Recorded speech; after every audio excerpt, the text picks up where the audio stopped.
চেষ্টা করেছেন। হেফাজতের গণহত্যা হয়েছে, 1,64,000 বুলেট পেরেছিলেন। আওয়ামী লীগ ক্ষমতায় থাকতে পারে নাই।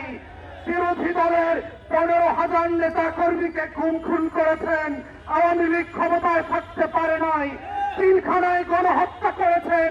আমার 57 জন সেনা কর্মকর্তাকে শহীদ করেছেন। দিল্লির আধিপত্য টিকে থাকে নাই। নির্বাচন ব্যবস্থা ধ্বংস করে দিয়েছেন।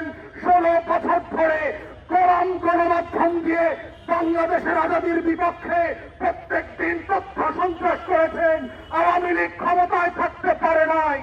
পরিষ্কার বক্তব্য, বাংলাদেশের মাটির রং বোঝেন নাই, আজাদির রং চেনেন নাই। ওটা আওয়ামী লীগের পতাকার রং না, ওটা লাল সবুজের রং। ওটার জন্য লক্ষ লক্ষ মানুষ জীবন দেওয়ার জন্য যেমন প্রস্তুত আছে, আগামী দিনেও থাকবে। অতএব ছাত্ররা সাবধান, লক্ষ্য বলে প্রস্তুত রাখতে পারেন।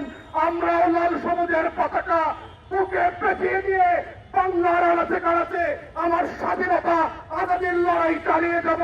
শহীদ ওসমানদেরকে নতুন করে পাড়ায় মহল্লায় আবার পরিচিত করানো হবে এবং সেভাবেই প্রজন্ম থেকে প্রজন্ম ইনকিলাব জিন্দাবাদ হয়ে থাকবে। ইনকিলাব, ইনকিলাব।